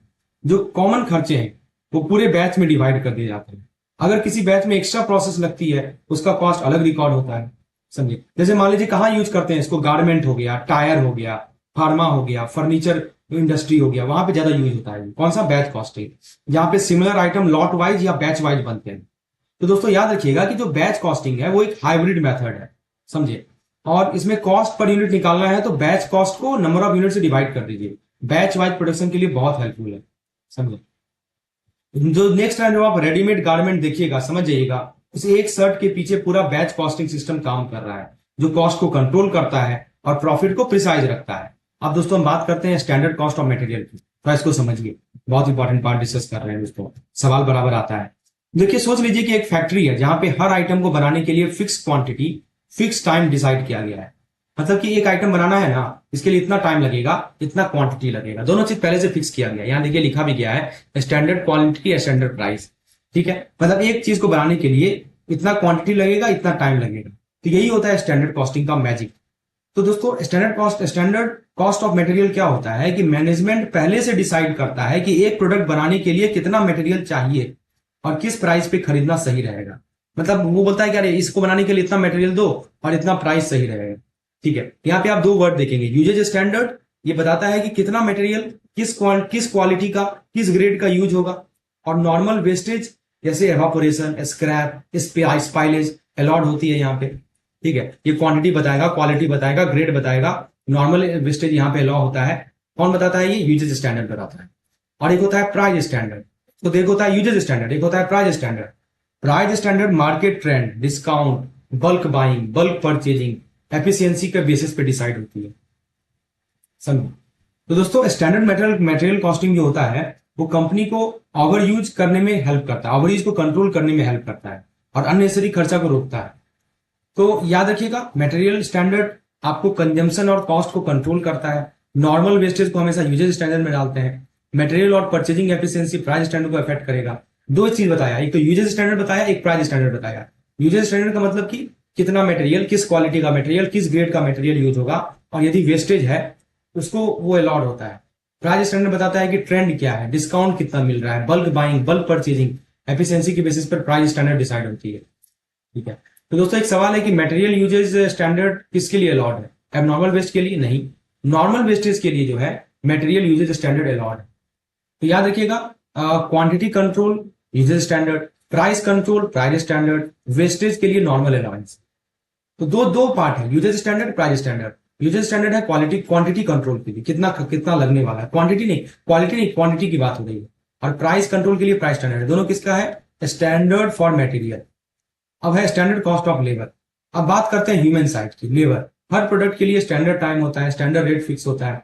जैसे आप स्टैंडर्ड टाइम की बात कर लें, एक आइटम बनाने में नॉर्मली कितना टाइम लगना चाहिए अंडर स्टैंडर्ड कंडीशन, ठीक है। तो दोस्तों एक नॉर्म है जिसको बोलते हैं ILO नॉर्म, ठीक है। ये ILO नॉर्म टाइम और मोशन स्टडी या पास रिकॉर्ड पे बेस्ड होता है, ठीक है।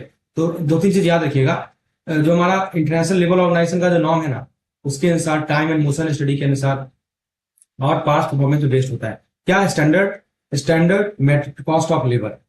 लेबर रेट की बात कर लें तो हर ग्रेड के वर्कर का एक्सपेक्टेड वेज सेट होता है, market rate, union agreement, statutory wages को कंसीडर करते हुए, ठीक है। लेबर रेट पहले से सेट होता है। तो याद रखिएगा दोस्तों मटेरियल और लेबर स्टैंडर्ड दोनों एफिशिएंसी और कॉस्ट कंट्रोल के स्ट्रॉन्ग टूल है, ठीक है। तो क्या क्या मैंने आपको बताया कि मटेरियल और लेबर स्टैंडर्ड दोनों एफिशिएंसी और कॉस्ट कंट्रोल के टूल है, ठीक है। तो लेबर स्टैंडर्ड एफिशिएंसी और कॉस्ट कंट्रोल को इंश्योर करेगा। Time standard time per unit बताता है, और रेट स्टैंडर्ड बताता है कि कितना वेजेज एक्सपेक्ट कर रहे हैं ग्रेड और लेबर लॉ के बेसिस पे। ये सब लेबर के टर्म में। दोस्तों सवाल है कि जब हम स्टैंडर्ड लेबर रेट सेट करते हैं तो किस फैक्टर को कंसिडर नहीं करते? तो दोस्तों अभी मैंने आपको बताया कि आप देखते हैं कि एस्टिमेटेड वेज पर ग्रेड कितना होना चाहिए, market trend, union pact, statutory wages, इन सबको ध्यान में रखते हुए।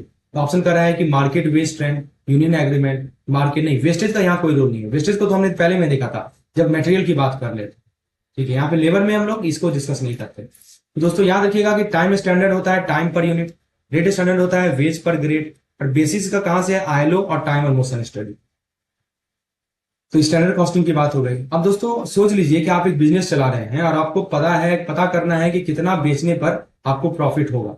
यही बताता है हमें CVP analysis, cost volume profit analysis. यह एक पावरफुल टूल है जो कॉस्ट वॉल्यूम और प्रॉफिट के बीच के रिलेशनशिप को समझाता है। दोस्तों इसका क्या फॉर्मूला है कि profit is equal to sales minus fix plus variable cost, समझे। तो यदि इसको डिटेल में लिखा जाए तो ऐसे लिख सकते हैं आप, ठीक है। P is equal to S into N minus F plus D plus N, V into N. तो S इंटू एन क्या हो गया, टोटल सेल हो गया। S क्या है हमारा, सेल्स पर यूनिट है। सेल्स पर यूनिट को नंबर ऑफ यूनिट से यदि मल्टीप्लाई कर दें तो क्या मिल जाएगा, टोटल सेल्स नहीं मिल जाएगा, वही तो S इंटू एन कर रहा है। अच्छा, F plus B into N क्या है, तो fix cost plus B into variable cost per unit into number of unit, समझिए। इससे आपको क्या मिल जाएगा, इससे आपको मिल जाएगा प्रॉफिट, क्योंकि आपको पता ही है प्रॉफिट का फॉर्मुला होता है selling price minus cost price. तो ये S into N selling price है और F plus B into N हमारा cost price, fix cost plus variable cost, ठीक है। तो इससे आपको पता चल जाएगा कि प्रॉफिट हमारा कितना है टोटल। जैसे एग्जांपल दिया हुआ है इन्होंने, फिक्स कॉस्ट दे रखा है, वेरिएबल कॉस्ट पर यूनिट दिया हुआ है, सेलिंग प्राइस पर यूनिट दिया हुआ है, नंबर ऑफ यूनिट दिया हुआ है, बस कुछ नहीं करना है, सेलिंग प्राइस टोटल निकाल लीजिए, fix cost variable cost total जोड़ दीजिए, बस प्रॉफिट मिल जाएगा, समझिए। तो ये तो आपको बेसिकली ये सीवीपी एनालिसिस है, कॉस्ट वॉल्यूम प्रॉफिट एनालिसिस है। तो कुछ पॉइंट्स को याद रखिएगा कि सीवीपी बहुत इंपॉर्टेंट टूल होता है प्रॉफिट प्लानिंग के लिए और कॉस्ट कंट्रोल के लिए। फिक्स्ड कॉस्ट कांस्टेंट रहता है, चाहे आउटपुट कम हो या बढ़े कोई फर्क नहीं पड़ता, और वेरिएबल कॉस्ट जो है ना सेल्स के प्रोपोर्शन में चेंज होता है। Selling price per unit CVP analysis में कांस्टेंट माना जाता है, ठीक है। तो सीवीपी एनालिसिस मैनेजमेंट को हेल्प करता है ब्रेक इवन पॉइंट को समझने में। ब्रेक इवन पॉइंट क्या होता है मैं आपको आगे बताता हूं। प्रॉफिट प्लान करने में हेल्प करता है, प्राइसिंग डिसीजन लेने में हेल्प करता है। तो नेक्स्ट टाइम जब बिजनेस प्रॉफिट प्लान करे, याद रखिएगा सीवीपी एनालिसिस एक थर्मोमीटर जैसा है जो बताता है कि बिजनेस गर्म यानी प्रॉफिटेबल है या ठंडा है यानी लॉस में। तो दोस्तों सवाल है कि सीवीपी एनालिसिस क्या एज्यूम करता है, fix cost changes with output, नहीं। Variable cost per unit change, selling price, हाँ ये एज्यूम करता है कि जो सेलिंग प्राइस पर यूनिट है वो कांस्टेंट रहेगा। ये एजम्पशन लेके हम लोग चलते हैं। तो याद रखिएगा दोस्तों, टाइप ऑफ कॉस्ट दो तरह के होते हैं, fixed cost, variable cost. Profit निकालने का ये फॉर्मूला है, पर्पज है प्रॉफिट प्लानिंग और थर्मोमीटर की तरह काम करता है। अब आइए ब्रेक इवन की बात करते हैं। तो दोस्तों सोच लीजिए कि आप एक बिजनेस है जो बल्ब बनाता है और आप सोच रहे हैं कि कितना बेच दें बल्ब को ताकि ना प्रॉफिट हो ना लॉस हो। इसी पॉइंट को हम लोग बोलते हैं ब्रेक इवन पॉइंट, ना हमें प्रॉफिट हो ना लॉस हो, ठीक है। तो उसको निकालने का एक सिंपल सा तरीका है, फिक्स्ड कॉस्ट को डिवाइड कर दीजिए selling price minus variable cost से, ठीक है। बस ये फॉर्मूला याद रखना है। जैसे मान लीजिए फिक्स्ड कॉस्ट है हमारा 2 lakh, selling price per unit है 60 रुपया, वेरिएबल कॉस्ट पर यूनिट है 40 रुपया। तो 2 लाख को डिवाइड कर देंगे 60 माइनस 40 यानी 20 से, यानी हमें मिलेगा 10,000 बल्ब, समझे। मतलब क्या हुआ कि अगर 10,000 बल्ब बेचे गए तो पूरा खर्चा कवर हो जाएगा। अब एक भी बल्ब ज्यादा बेचा तो सीधा प्रॉफिट शुरू होगा, समझे। तो दोस्तों बीईपी 3 अलग अलग तरीके से बताया जा सकता है। जैसे मान लीजिए कि यूनिट में बता सकते हैं कि 10,000 बल्ब है, सेल्स वैल्यू बता सकते हैं कि 10,000 का खर्चा कितना आएगा जी, 60 रुपए आएगा ना, यानी 6 लाख। कैपेसिटी बता सकते हैं, जैसे बोल सकते हैं कि 10,000 डिवाइडेड बाय 20,000 इंटू 100, यानी 50% आपने कैपेसिटी को यूटिलाइज किया, क्योंकि आपकी क्षमता थी 20,000 बनाने की, समझे। क्षमता थी 20,000 बनाने की और आपने 10,000 बना लिया, तो परसेंटेज कैपेसिटी आपने 50% यूटिलाइज कर लिया। कभी सेल्स वॉल्यूम में बता देता है। तो अलग अलग तरीका है बीपी बताने का, समझे। तो बीपी मतलब कि zero profit zero loss. BP का के बाद जितना बेचोगे वो सब प्रॉफिट में जाएगा। बीपी को हम लोग unit, sales value, percentage capacity तीनों में बता सकते हैं। चलिए तो फॉर्मूला बस याद रखिएगा, FC divided by SP minus BC. अब एक होता है पी बाई बी रेशियो, इसको थोड़ा समझिए क्या होता है। सोच लिए कि आप 2 प्रोडक्ट बेच रहे हैं, दोनों का प्राइस अलग अलग है, एक का प्राइस P1 है, एक का प्राइस P2 है, समझे। पर प्रॉफिट किस में ज्यादा हो रहा है यह बताता है पी बाई बी रेशियो। जो 2 प्रोडक्ट बेच रहे हैं दोनों का प्राइस अलग अलग है, प्रॉफिट किस में ज्यादा हो रहा है ये बताता है हमें कौन, ये बताता है हमें पी बाई बी रेशियो। तो दोस्तों ये बताता है कि 1 रुपया के सेल पर आपको कितना कंट्रीब्यूशन मिल रहा है, मतलब कि contribution per unit of the sale. इसका फॉर्मूला भी है कंट्रीब्यूशन अपॉन सेल्स इंटू 100, ये फॉर्मूला है, ठीक है। दोस्तों कंट्रीब्यूशन समझते हैं ना, कंट्रीब्यूशन कैसे निकालते हैं। तो कंट्रीब्यूशन निकालने के लिए आपके पास जो सेलिंग प्राइस में से variable cost per unit minus करेंगे तो कंट्रीब्यूशन पर यूनिट मिलेगा। अब टोटल निकालना है तो एन से मल्टीप्लाई कर दीजिए, नंबर ऑफ यूनिट से मल्टीप्लाई कर दीजिए, ठीक है। तो बेसिकली बता रहा है कि 1 रुपया के सेल पर आपको कितना प्रॉफिट मिल रहा है, कितना कंट्रीब्यूशन मिल रहा है। तो इसका फॉर्मूला है कंट्रीब्यूशन अपॉन सेल्स इंटू 100। जैसे मान लीजिए कि सेलिंग प्राइस है 160 रुपया, वेरिएबल कॉस्ट है 120 रुपया 1 यूनिट का, तो कंट्रीब्यूशन कितना हो गया 40 हो गया, और आपका सेल से डिवाइड कर दीजिए यानी 25% है। मतलब यानी कि हर 100 रुपया के सेल पर 25 रुपया कंट्रीब्यूशन मिल रहा है टुवार्ड फिक्स कॉस्ट और प्रॉफिट, क्योंकि कंट्रीब्यूशन का 2 पार्ट होता है, फिक्स कॉस्ट भी होता है और प्रॉफिट भी होता है, समझे, यही बताता है। तो यदि P by B ratio higher है ना, इसका मतलब कि ज्यादा प्रॉफिटेबल प्रोडक्ट है, और मैनेजमेंट इसका यूज करता है प्राइसिंग और प्रोडक्ट मिक्स को डिसाइड करने में। जितना ज्यादा पीवाईवी होगा उतना अच्छा प्रॉफिटेबल प्रोडक्ट होगा, सेल्स को बूस्ट करेगा। तो मतलब दो प्रोडक्ट को आपको यदि डिसाइड करना है तो पीवाईवी को चेक कीजिए, इसका पीवाईवी ज्यादा होगा वो ज्यादा प्रॉफिटेबल है। और यह हेल्प करता है मेक और बाय और ब्रेक इवन एनालिसिस के स्मार्ट डिसीजन में। दोस्तों याद रखिएगा, पीवाईवी रेशियो प्रॉफिटेबिलिटी का थर्मामीटर होता है। ठीक है, यदि पीवाईवी रेशियो ज्यादा है मतलब कि आपकी मार्जिन भी ज्यादा है, यानी कि आप उस प्रोडक्ट को बेचिए, आपको फायदा होगा। जैसे मान लीजिए सेलिंग प्राइस 200 है, वेरिएबल कॉस्ट 150 है, पीवाईवी रेशियो कितना होगा? तो 40/200, समझे, यानी 25%। चलिए याद रहेगा ये चीज। अब दोस्तों बात कर लेते हैं फंक्शनल बजट की। देखिए दोस्तों, सोच लीजिए कंपनी एक बड़ा इवेंट प्लान कर रही है, हर डिपार्टमेंट अपना अलग बजट बनाता है ताकि पूरा प्लान कोऑर्डिनेटेड चले, इन्हीं को तो कहते हैं फंक्शनल बजट। ठीक है, हर एक डिपार्टमेंट अपना अपना बजट बना रहा है। ठीक है, तो हर एक्टिविटी चाहे वो सेल्स हो, प्रोडक्शन हो, कॉस्ट हो, कैश कैपिटल हो, इनके लिए अलग अलग बजट बनाए जाते हैं। ठीक है ना, तो जितने भी एक्टिविटीज हैं सभी के लिए लिखा ना, हर एक एक्टिविटी के लिए अपना अपना बजट बनाया जाता है। सारे फंक्शनल बजट जोड़ के बनता है मास्टर बजट। समझे, आपने सभी एक्टिविटी का बजट बना लिया, सबको जोड़ जाड़ के आप एक मास्टर बजट बनाइए ताकि, ठीक है, क्यों बनता है मास्टर बजट? जो पूरी कंपनी का एक कॉन्सोलिडेटेड फाइनेंशियल प्लान बताता है। समझो, पहले मैंने क्या बताया कि एक कंपनी मान लीजिए कोई बड़ा इवेंट प्लान कर रहा है, हर डिपार्टमेंट अपना अलग अलग बजट बनाता है। ठीक है, इसी को कहा जाता है फंक्शनल बजट। तो सेल्स डिपार्टमेंट अलग बनाएगा, प्रोडक्शन डिपार्टमेंट अलग बनाएगा, कॉस्ट डिपार्टमेंट अलग बनाएगा, सबको जोड़ जाड़ के जो है फिर मास्टर बजट में डाला जाता है। तो कुछ टाइप होते हैं बजट के, जैसे कि आप यहां दे सकते हैं सेल्स बजट।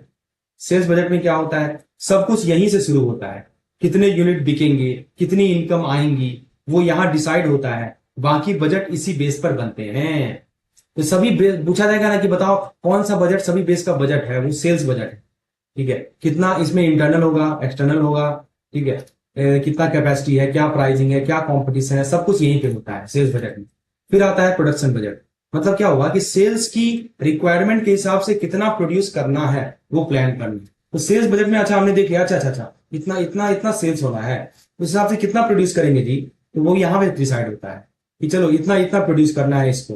फिर आता है हमारा प्रोडक्शन कॉस्ट बजट। इसमें क्या होता है कि सेल्स के रिक्वायरमेंट के हिसाब से, ये चाहिए तो मैंने बता दिया। इसमें क्या होता है कि अब प्रोडक्शन का टोटल खर्चा कैलकुलेट कीजिए कि मटेरियल कितना खर्चा लगेगा, लेबर कितना खर्चा लगेगा, ओवरहेड बजट कितना खर्चा लगेगा। समझिए, एक तो मैंने आपको प्रोडक्शन बजट बना दिया सेल्स के रिक्वायरमेंट के हिसाब से। अब जो प्रोडक्शन का टोटल खर्चा कितना है, एक होता है हमारा कैश बजट। कैश बजट क्या होता है कि कंपनी के पास कितनी कैश आई, कितनी गई, मंथली क्वार्टरली चेक किए जाते हैं। इससे क्या होता है, लिक्विडिटी की प्लानिंग होती है। फिर एक होता है हमारा कैपिटल एक्सपेंडिचर बजट। बड़े बड़े इन्वेस्टमेंट या मशीनरी खरीदने के लिए लॉन्ग टर्म प्लानिंग करता है, यह स्ट्रेटेजिक ग्रोथ में हेल्प करता है। तो दोस्तों एग्जाम के लिए याद रखिएगा कि फंक्शनल बजट जो होता है वो हर डिपार्टमेंट का प्लानिंग टूल है, उसके माध्यम से हम लोग मास्टर बजट बनाते हैं। सेल्स बजट जो होता है वो सब बजट का स्टार्टिंग पॉइंट होता है। ठीक है, स्टार्टिंग पॉइंट है हमारा सेल्स बजट। ठीक है, और कैपिटल एक्सपेंडिचर बजट जो है वो लॉन्ग टर्म और लिंक्ड होता है स्ट्रेटेजिक ग्रोथ से। सवाल है कि फंक्शनल बजट जो कि बेस बनता है दूसरे के लिए, उसको क्या बोलते हैं? उसको बोलते हैं सेल्स बजट। याद रहेगा दोस्तों, तो याद रखिएगा फंक्शनल बजट जो होता है, देखिए वो हमारा एक्टिविटी वाइज बजट होता है, हर एक एक्टिविटी का अपना अपना बजट बनता है। मास्टर बजट जो है वो कॉन्सोलिडेटेड बजट होता है, और सेल्स बजट जो है स्टार्टिंग पॉइंट होता है। तो नेक्स्ट टाइम जब बजट प्लानिंग का सीन आए तो याद रखना, हर डिपार्टमेंट का छोटा बजट मिलके ही बनता है बिजनेस का बड़ा सक्सेस प्लान। याद रहेगा दोस्तों। सो अब हम बात करते हैं ZBB की, जीरो बेस बजटिंग की। सोच लीजिए कंपनी एक नया फाइनेंशियल ईयर शुरू कर रहा है और इस बार कोई पुराना बजट रेफरेंस है ही नहीं। हर खर्चा, हर प्रोजेक्ट को जीरो से जस्टिफाई करना पड़ेगा। यही तो होता है जीरो बेस बजटिंग, यानी बजट को आप स्क्रैच से शुरू कर रहे हैं, आपके पास कोई रेफरेंस ही नहीं है। तो इसका कंसेप्ट क्या है दोस्तों कि जीरो बेस बजटिंग का मतलब है कि हर बार बजट बनाते वक्त पुरानी फिगर भूल जाओ और हर एक्टिविटी को फ्रेश इवेल्युएट करो। समझे, हर एक्टिविटी को फ्रेश इवेल्युएट करो, पुरानी फिगर को भूल जाओ। ठीक है, मतलब हर एक्सपेंस तभी अप्रूव होगा जब वो क्लियरली जस्टिफाई हो और कॉस्ट बेनिफिट एनालिसिस को पास करे। यही होता है बजट को तब तब बना, इसको बोलते हैं जीरो बेस बजटिंग। यानी कोई खर्चा है वो तभी पास करो जब वो जब उसको तभी अप्रूवल दो जब वो क्लियरली जस्टिफाइबल हो, कॉस्ट बेनिफिट एनालिसिस पास करो। इसका फ्यूचर क्या होता है दोस्तों कि हर प्रोग्राम या डिपार्टमेंट अपना जस्टिफिकेशन देता है, कोई ऑटोमेटिक कैरी फॉरवर्ड नहीं होता, मतलब अपना फ्रेश जस्टिफिकेशन देगा। सब ऑब्जेक्टिव दोबारा रिव्यू होते हैं starting from zero each year. और इससे क्या होता है कि इसका फोकस होता है प्रॉपर रिसोर्स यूटिलाइजेशन पे, कि हमारे पास जो रिसोर्स है, लिमिटेड रिसोर्स है, उसको कैसे अच्छे तरीके से यूटिलाइज करें। यह मेथड ट्रेडिशनल बजटिंग के साथ चल के सिस्टम को और एफिशिएंट बनाता है। तो एग्जाम के लिए कुछ की पॉइंट याद रखिए। जेडबीबी का मतलब बजट फ्रॉम द स्क्रैच। हर रुपये का जस्टिफिकेशन जरूरी है। ये कॉस्ट कंट्रोल और अकाउंटेबिलिटी को प्रमोट करता है। एक सवाल है, जीरो बेस्ड बजटिंग कहां से स्टार्ट होता है? प्रीवियस ईयर के डेटा से नहीं, इंक्रीमेंटल लॉस से नहीं, हाँ जीरो बेस होता है इसका, यहां से स्टार्ट होता है। पास बजट को इग्नोर करेगा, यहां स्टार्ट होगा। तो बस इतना याद कीजिए, मोर देन सफिशिएंट है दोस्तों।